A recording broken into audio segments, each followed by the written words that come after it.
Welcome, Michael, and floor is yours. So I've been all around the region this week. I started in Dubai and went to Bahrain and went to Kuwait. And of course, I'm ending in Abu Dhabi, the big end. This is the big end of the tour. I have had a chance to meet with 100 investors, regulators, sovereigns, banks, crypto enthusiasts, Bitcoin enthusiasts. And I thought I would share with you what I'm showing them and what I'm speaking about with them, and give you a sense of what we're proposing to the sovereign wealth fund, the hedge funds, the investment funds, the family offices, the banks, the traders, and those running the government. And very exciting. So without further ado, let's put my presentation up on stage. I'll start with the title, right? My topic today is digital capital, credit, money, and banking. And so let's start with the first topic, digital capital. What is digital capital? Bitcoin is digital capital. Gold is metallic capital. Real estate is property capital. S&P is equity capital. Why is Bitcoin digital capital? First of all, because Donald J. Trump is the Bitcoin president. Donald J. Trump says he is intent on making America the Bitcoin superpower, the crypto capital of the world, the leader in digital assets. And David Sachs, who works for him, in March of 2025, this year, said Bitcoin is special. Bitcoin is an asset without an issuer. It is the dominant digital commodity in the world. This administration designated Bitcoin as digital gold. And of course, it's not just the president, it's the vice president who I've met who said that. It's the Secretary of Treasury who I've met who has said that. It is the head of the SEC who I've met who has said that. It is the head of national intelligence, Tulsi Gabbard, who I've met who said that. It's the head of commerce, a small business administration, Kelly Loeffler, who I've met who said that.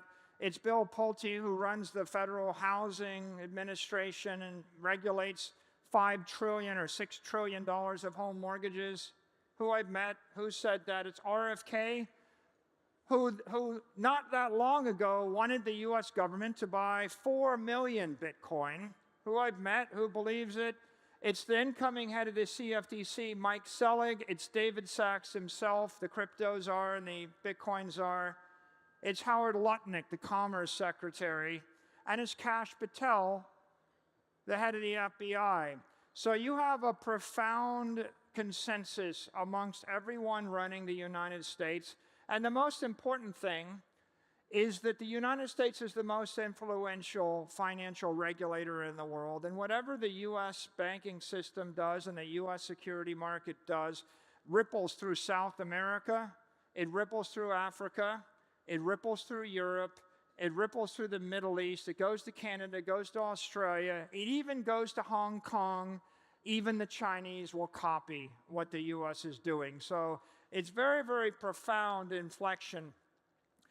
The other major inflection point is all of the large banks in the United States have gone from not banking Bitcoin 12 months ago to, in the past 6 months, I have noted and been approached by BNY Mellon, by Wells Fargo, by Bank of America, by Charles Schwab, by JP Morgan, by Citi.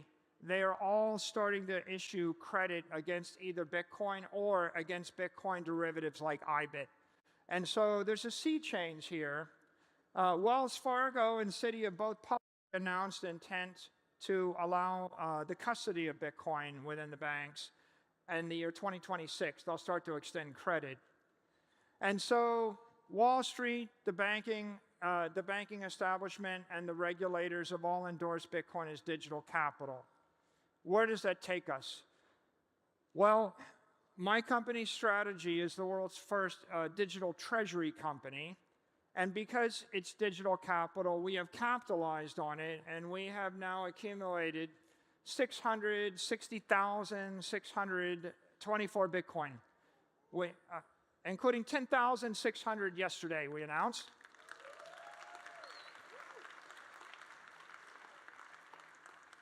We are acquiring at the range of 500 million to $1 billion a week worth of Bitcoin. We've now, at this point, acquired not quite $50 billion of Bitcoin, which is worth substantially more. We're not stopping. For those people that we have buyer fatigue, we don't have buyer fatigue.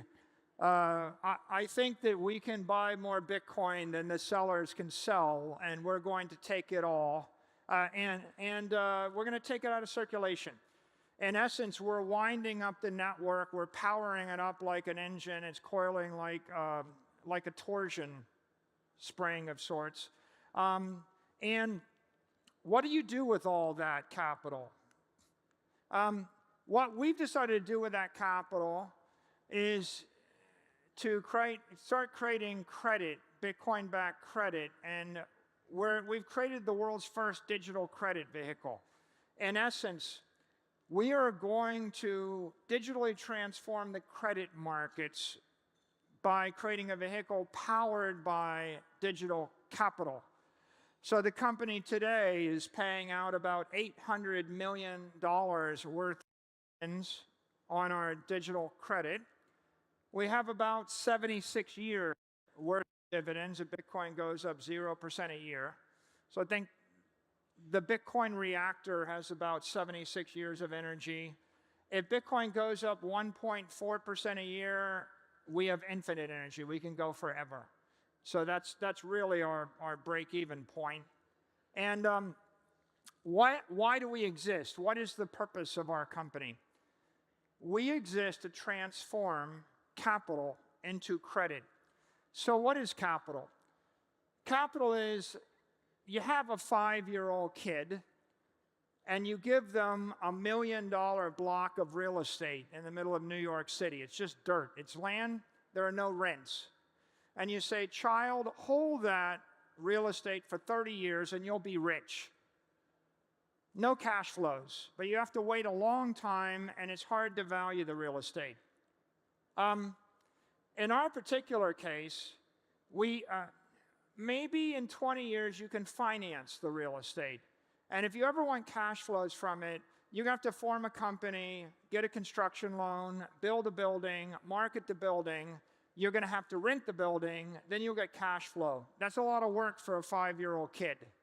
Maybe you don't want to do it.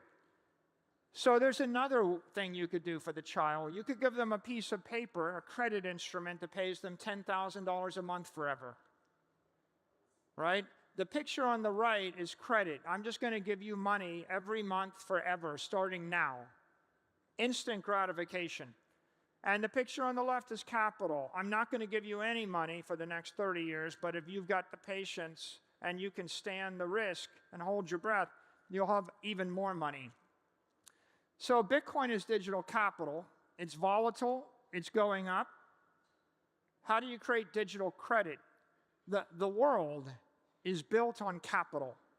All of the blocks of granite underlying Manhattan are the capital. The world is built on capital. The world will be built on Bitcoin, but the world runs on credit. You need money now to eat, to pay the bills, to pay the rent, to pay for your tuition, to get on an airplane, to live your life. And of course, the criticism of a lot of uninformed skeptics is, well, Bitcoin's not an investable asset class because it doesn't have cash flows, and we don't know how to value it. And they don't believe something's valuable unless it has cash flows. So a treasury company that's capitalized on Bitcoin can create that cash flows. And so we're creating the credit in order to make this an investable asset class. And what our company does is we convert the digital capital to digital credit. we create the currency. So if you have BTC, we convert it to USD, or we convert it from BTC to Euro. We could, in theory, convert it from BTC to JPY or Great British Pounds. We convert the currency. We strip the risk by over-collateralizing the credit instrument 5 to 1 or 10 to 1. Bitcoin could fall 90%, but we're still over-collateralized, and so you've still got your principal. That's the credit proposition. If Bitcoin falls 90% and you have the capital, you've lost 90% of your money. That's the capital proposition. Strip the risk, strip the volatility. Convert a 45 vol asset to 20 vol, or 10 vol, or 5 vol. And then extract the yield. Pay you 10% dividend yield forever. Now, Bitcoin's going up 45% for the past 5 years. So, in essence, if you have, and I believe, and I've said this to many a time, I think Bitcoin's going to go up about 30% a year for the next 20 years. So if you have a long time horizon, you shouldn't take the 10%. You should take the 30%. But you have to have the stomach for the volatility, and most people don't want 30% with 30 vol. They want 10% with 10 vol or less vol. So we distill the yield, and then the last thing we do is we compress the duration. Your 5-year-old has to wait 30 years to get rich. That's difficult. Your 5-year-old gets money now forever. That's instant gratification. We're converting 120 months or 240 months of duration. A 30-year bond has 240 months of duration if you're an interest investor. We're stripping it down to 1 month. Pay me now. And so the way you do that is with a huge pool of equity capital. We have $60 to $70 billion of equity capital a day, and then you embed the credit instrument into the equity capital. And that's what allows us to build this digital credit.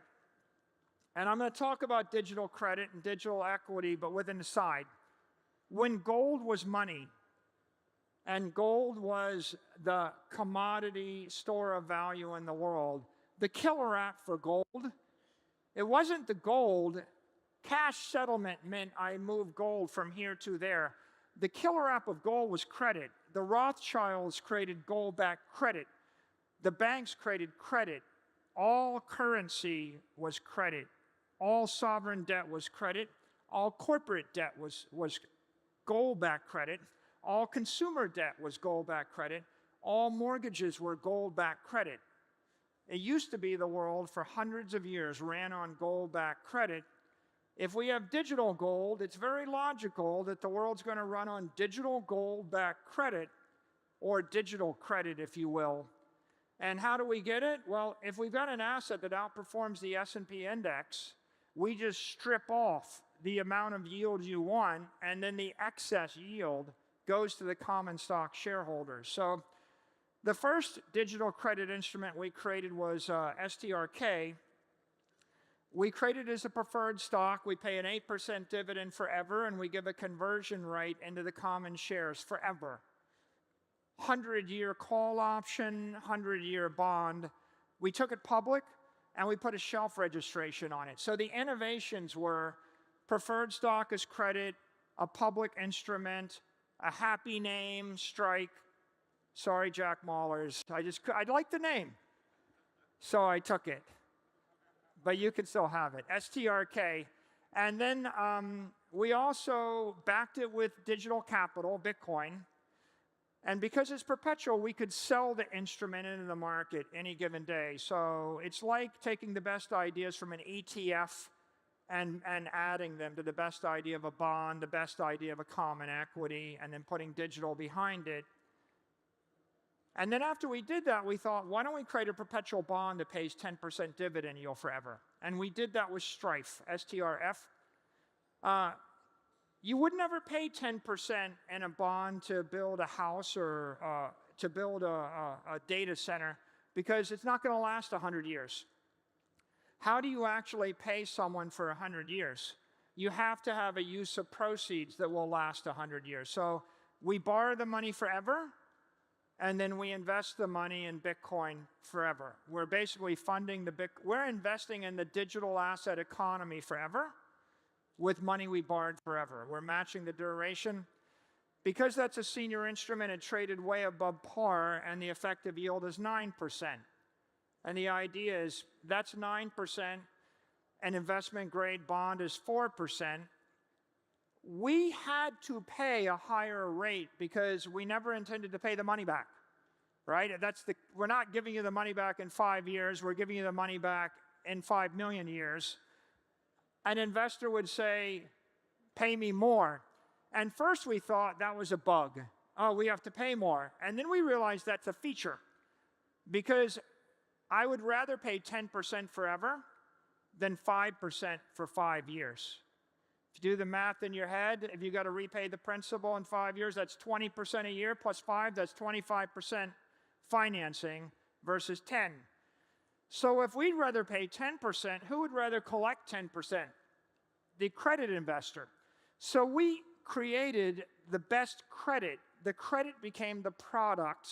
This traded up. And after we did it, we thought, how could we pay people more? Because Bitcoin is going up more than 9% a year. Bitcoin's going up 29% a year. So how do you actually create a perpetual swap and pay somebody more than that forever without credit? And the way you do it is you do it with a non-cumulative junior preferred stock. We created the same version of the stock of Strife, but we stripped away the cumulative right and the governance provision, and it trades below par at 80.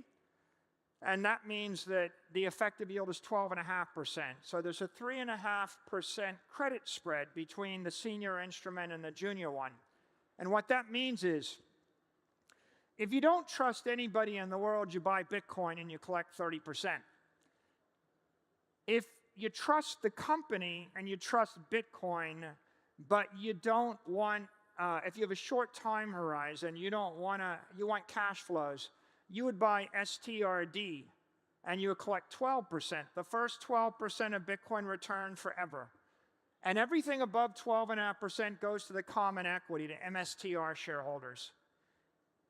And then if you semi-trust the company, if you kind of think Bitcoin's good and the company's good, but I want to make sure that it's very painful for them to ever skip a dividend, you buy STRF. The price to semi-trust us is you get 3.5% less yield. The value to trust us is 3.5%, and the value you get paid if you have a long time horizon. If you're willing to wait 10 years and take nothing for 10 years, you get paid 30%. And so that's three interesting things.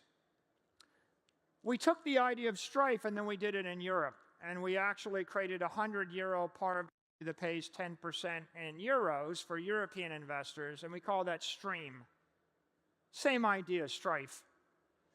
And then after we've done all those, I'll call those digital notes. They're like bonds, but they're not bonds, but they're long duration digital credit instruments. Generally if you walk down the street and you ask the average person, do you want to buy a 30-year bond? Not many people want to buy a 30-year convertible bond. But if you said, do you want a bank account that pays you 10%? Everybody wants that. So we started thinking, how do we strip the volatility, the duration, the delta, and the complexity off the instrument? And we created Stretch, STRC. And the idea of STRC is we'll just pay a monthly cash dividend and try to get it to trade about at par, about 100. So if Strife is a 20-year bond, Stretch is a 1-month T-bill, a 1-month Bitcoin bond. Now, this next chart shows you the difference between credit and capital. We took Stretch public, and in August 1st, if you bought $100 of Stretch, it would have traded up to about 99. It would have traded up 9%, and you would collect $3.70 worth of dividends.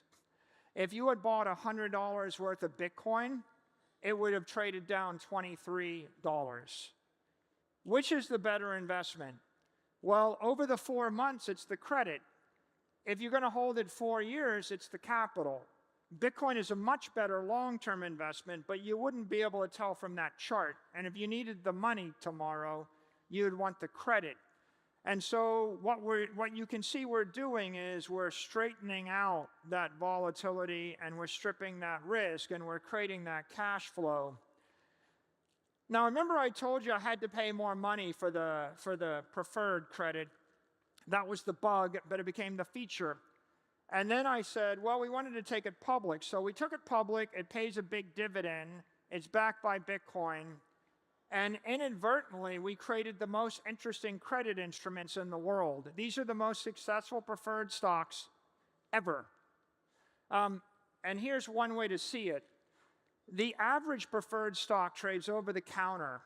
That means it's illegal for you as a retail investor to buy it. It's only institutions that can buy it. It's like 37 guys in a back alley trading baseball cards with each other. They trade 100,000 a day. Wide bid-ask spreads is not very good product. If you take them public in Europe or the US, they trade $1 million a day.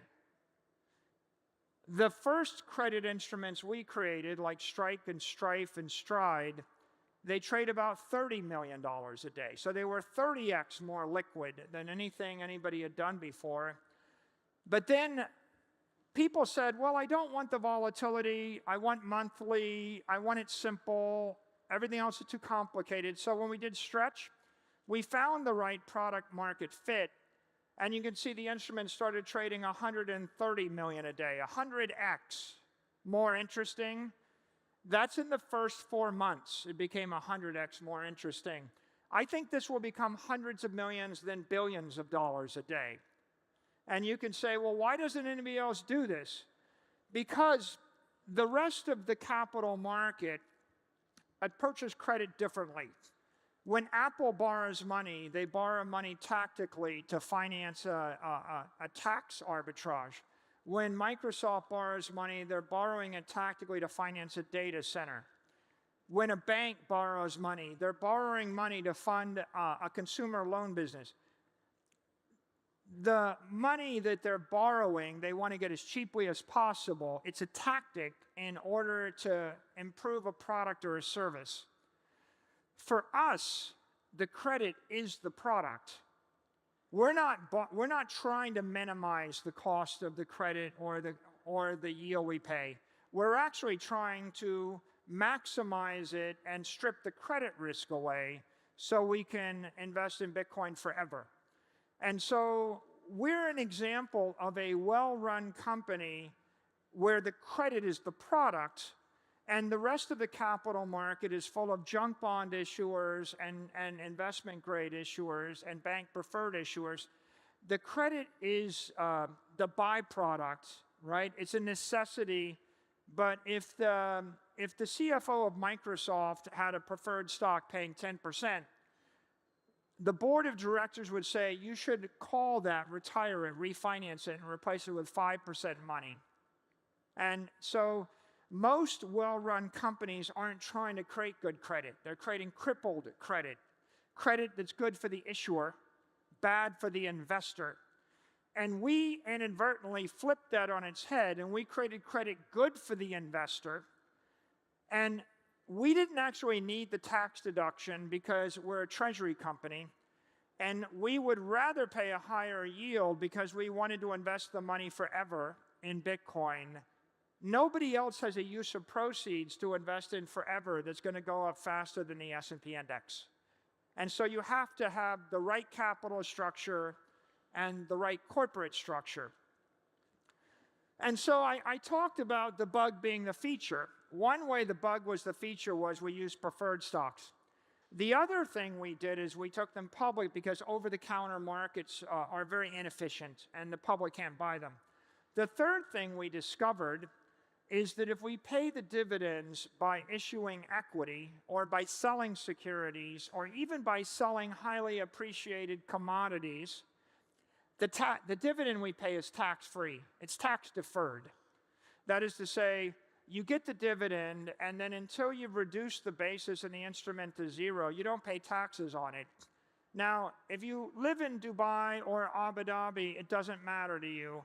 But if you live in New York City or San Francisco or London or Paris, it does matter to you. And so what we did is we created, in essence, tax-deferred dividends, huge amounts of them. And what does that do to the equity, right? Our MSTR is digital equity. Well, if I issue 10% of my Bitcoin capital as credit each year, I'm actually creating a BTC yield of 10%.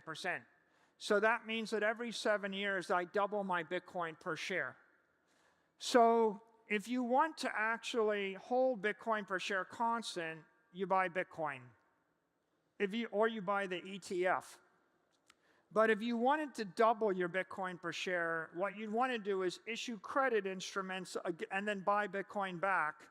And you can see here that if we just run a routine amplification, then what we do is we 2x or 3x our Bitcoin holdings over the period that you would otherwise have the same. So the way to think of it is MSTR equity is amplified Bitcoin. It's more volatile, it's more performant on the downside, the upside. If you're an equity investor and you want 2x Bitcoin, you would buy an equity that's amplified by credit. If you don't trust anybody, you buy Bitcoin, which is a good idea. If you have a short time horizon and you don't like volatility, you buy the credit. And now let's look at how this breaks down in the world. This is the stretch yield. It pays 10.8% effective yield. Private credit only pays 7. Junk bonds pay 6. Money markets pay 4. Municipal bonds pay less. The bank doesn't want to give you much of anything.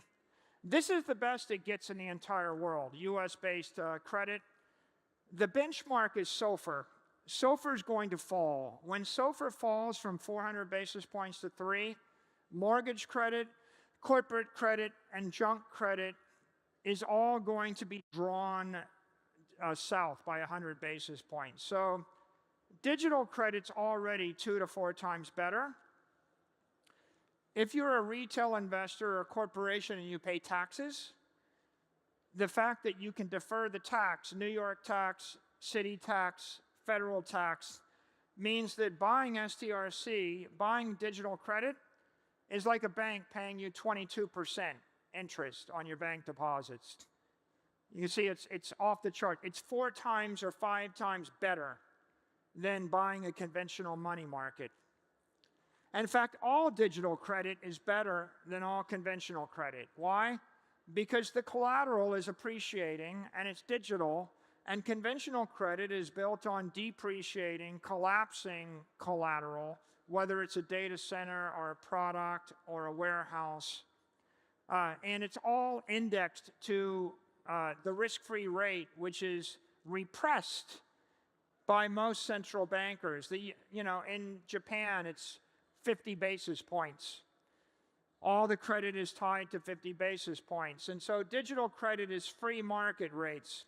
And if you're a taxed investor, the tax advantage of digital credit is, again, do you want 1.5% in Europe or do you want 20%? Our objective is really to build out that entire free market yield curve around the world, right? Why can't you get paid 10% in any currency, everywhere? And you can see all these currencies, right? You're getting 0 in Switzerland. So the opportunity for treasury companies, ours and other treasury companies, and the reason we need Bitcoin treasury companies in Switzerland and in Japan and in France and in Great Britain, is because we need companies to accumulate pools of capital and issue credit that meets regulatory requirements, that integrates into the banking system, that absorbs the currency risk, that fixes this yield curve, fixes this savings problem. So if you don't know what you want, you probably want treasury credit. I joke, it takes 100 hours for people to understand Bitcoin. So you go and you orange pill someone and you say, here's Bitcoin, and let me tell you about money, and let me tell you why it's not currency, and why it's a store of value, and why the utility doesn't matter, and why we're going to use it. After 100 hours, you decide it's a volatile asset that's better than the S&P, and if you don't need the money for 4 years, you should buy it. But that's a very, very difficult educational process. This is another educational process. This is a 15-second ad. What it says is, if you like money and you're not getting paid by your bank, you can get paid 10 or 11%, 10% by buying digital credit. Okay? Short and sweet. I don't need to explain Austrian economics to you. Like, you use electricity, and probably not many people know how a nuclear reactor works. You don't care. All you know is you want free electricity.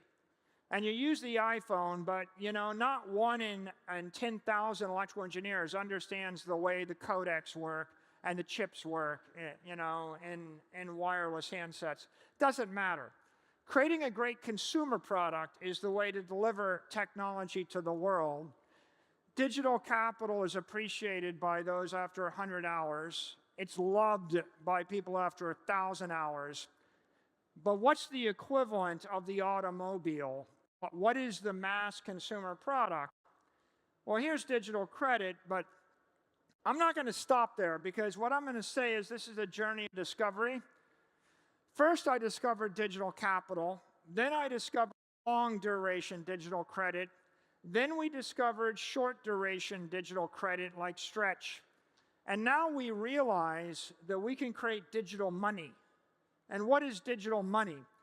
Well, digital money is when we start to plug the credit into the traditional finance economy. What we think is that digital credit is going to power insurance and pensions and long-duration liabilities. But we think digital bills, Stretch is like a digital T-bill, a digital short-duration instrument. We think it's going to power money. And let me show you what money looks like.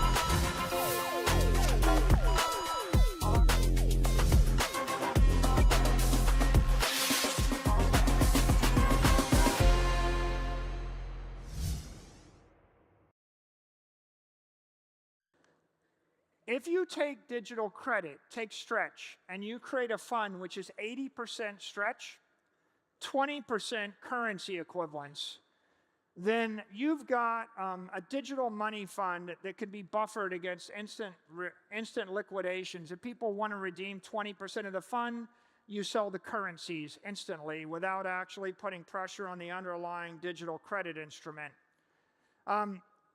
The blended rate of that, it wouldn't be 10%, it might be 9%. Now, if you want to strip all the volatility off it, the volatility of Stretch might be 5%, it might be 10%. What if I wanted it to be 0%? If you want to strip the volatility, the formula, the recipe for digital money is 80% credit, 20% currency, and a 10% cash reserve. So you actually take $10 million of cash, $20 million of currency equivalents, like a money market, $80 million of Stretch. You hold the cash in reserve, and then every day at 4 p.m., you just top up the NAV using the cash reserve, so you trade like a stable coin. You would have $1 NAV. Now, if you do that, you've got 0 vol, it's totally backed, you'll probably get about an 8% yield. Your Sharpe ratio, 8% minus 4% divided by infinity, divided by 0.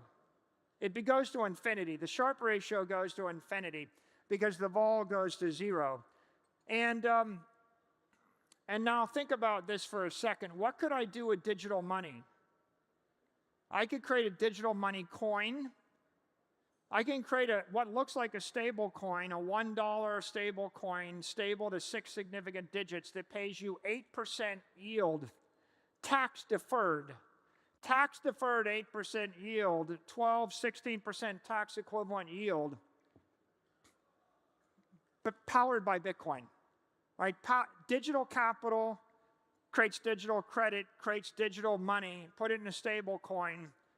Instead of a stable coin that pays you nothing, or a stable coin that pays you 4% taxable, why not a coin that pays you 8% or more? So you can actually put it in the crypto economy if you want. And we wouldn't do it, but our partners would. So we would actually let a crypto company create that money coin powered by STRC, and then they could do it. The other thing you can do is create a digital money fund. Basically an ETF, a private fund or a public fund that pays you 8% with a stable NAV of 1, 0 volatility. Vanguard could do it, BlackRock could do it, anybody that creates a private fund, a public fund could do it. You can take it public, it could trade on any stock exchange. And anybody can trade in and out of it. And then the last idea, why not put it into a bank or a crypto exchange? I'll give you a digital money account. And I just put my money in the account and I get 8% daily dividends, tax deferred, no volatility from my bank. So now you see, we can't create digital capital. Satoshi did that, you do that. The Bitcoin community creates the capital. The treasury company creates digital credit. We're the middle, you know? And then the bank or the crypto exchange or the money manager creates the fund, the coin, the account. And now I want to end with, this is my pitch to you. If you have a country, if you run a nation, are you interested in making your nation the digital banking capital of the world, if you'd like to be the Switzerland of the 21st century, then these are the three ideas, the big, the bigger, and the biggest. The big idea is you take your sovereign wealth fund and you invest in digital capital, Bitcoin, buy as much as you can, digital credit with your credit portfolio because it pays 2 to 4 times the other credit you hold, digital equity if you want to buy treasury companies because the treasury companies will create the credit. That's the first idea. It's a simple idea. Digital capital is growing 30% a year. Digital credit's going to pay double your corporate bond or your junk bond rates. Digital equity is going to outperform Bitcoin if Bitcoin goes up 10% a year. Now here's the bigger idea. You have a bank, have the bank custody Bitcoin, custody crypto, extend credit on it, create digital credit. If you allow a regulated bank in a country to take Bitcoin deposits, you have $2 trillion worth of Bitcoin that's not banked. People start wiring you $50 billion or $100 billion of Bitcoin. They create billions of dollars of credit. It pours into your economy. You can build all the derivatives, the notes on top of it. This is a $2 trillion idea, not a $200 billion idea. And then here's the biggest idea. Create digital money. I take a bank. The bank gives you a digital money account. You just put $1 billion in the digital money account and you collect 8%, no volatility, from a regulated bank. There's $200 trillion worth of money out there. The money from Australia, Singapore, Hong Kong, China, Europe, Canada, the US, all of Africa, all of South America, all of Russia, all of Ukraine, everywhere on earth, it's all going to come to you, wherever you are. What is the perfect product? I used to think it was the iPhone, but you have to be awake and you have to be able to see and hold things in your hand to use an iPhone. But you could be in a coma. You could be a 3-year-old asleep. You could be an unborn child. You could be a person yet to be born 10 years from now. You're going to want an account that pays you 10% or pays you 400 basis points more than the risk-free rate in the currency of your choice. Basically, When I pay you anything more than the risk-free rate, I'm giving you money, free money. And there's a word in the English language for universal utility appreciated by everyone, everywhere, that buys anything. And the word is money. So you create digital money. The first bank to do it, you won't draw a little bit of Bitcoin. You will actually pull billions and then tens of billions and hundreds of billions and trillions of dollars of capital from people that don't understand Bitcoin. I don't got to understand nuclear reactors to know that electricity is free in the country. If you give people free money, give them money that's better than every other bank on earth, all of the capital in the world will flow into that country, that bank. And I think right now, UAE is a leader in digital assets. Obviously, they're enthusiastic. I think the USA is committed. I just showed you that Donald Trump wants the US to be the leader. Everybody else is following. The question is, who is going to lead the way? And it's a combination of you have to have commitment, you have to have clarity, you have to have a bit of courage, you have to have competence, and you have to be an optimist and believe in the future. And if you believe that there's a digital transformation of banking and capital, and we can give people digital bank accounts and digital money that makes them wealthy forever, right? Then you have a chance to be, you deserve to be the digital banking, the banking leader of the 21st century. Everybody will follow you, and by everybody I mean all the money will come to you. Thank you.